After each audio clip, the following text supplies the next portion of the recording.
சொந்தங்கள் அனைவருக்கும் வணக்கம். இன்னைக்கு வீட்ல வந்து தை 3வது வெள்ளிக்கிழமைனால வீட்ல சிம்பிளா ஒரு குத்து விளக்கு பூஜை பண்ணலாம் அப்படின்ட்டு பண்ணேன். அதான் உங்களுக்கு ஷேர் பண்ணலாம் அப்படின்ட்டு பண்ணியிருக்கேன்.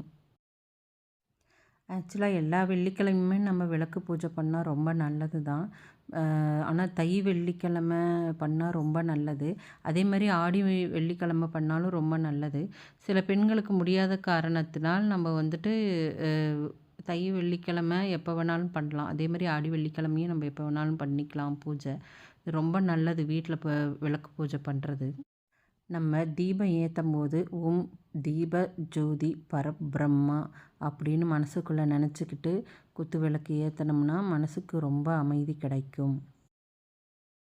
எப்படி நம்ம விளக்கு பூஜையில் வந்து நம்ம முதல்ல எண்ணெய் ஊற்றி திரி போட்டு நம்ம தீபம் ஏற்றுறோமோ அது மாதிரி நம்ம வாழ்க்கையில் வந்து பொறுமை, நம்பிக்கை, தூய்மை இதையெல்லாம் வந்து கிடைக்கணும், எல்லாம் ஒன்றா சேரணுன்ற அர்த்தம்தான் இந்த விளக்கு பூஜை. அதுபோல் நம்ம மனசில் இருக்க கவலை, குழப்பம், எதிர்மறை எண்ணங்களை வந்து அகற்றுறது தான் இந்த விளக்கு பூஜையோட அர்த்தம். இது விளக்கு பூஜை பண்ணி பாருங்கள், ரொம்ப மனசு அமைதியாக நல்லா தெளிவாக இருக்கும். அது மாதிரி குடும்ப ஒற்றுமை, ஐஸ்வர்யம் எல்லாம் கிடைக்கும். வாழ்க்கையில் ஒரு நல்ல தெளிவு பிறக்கும்.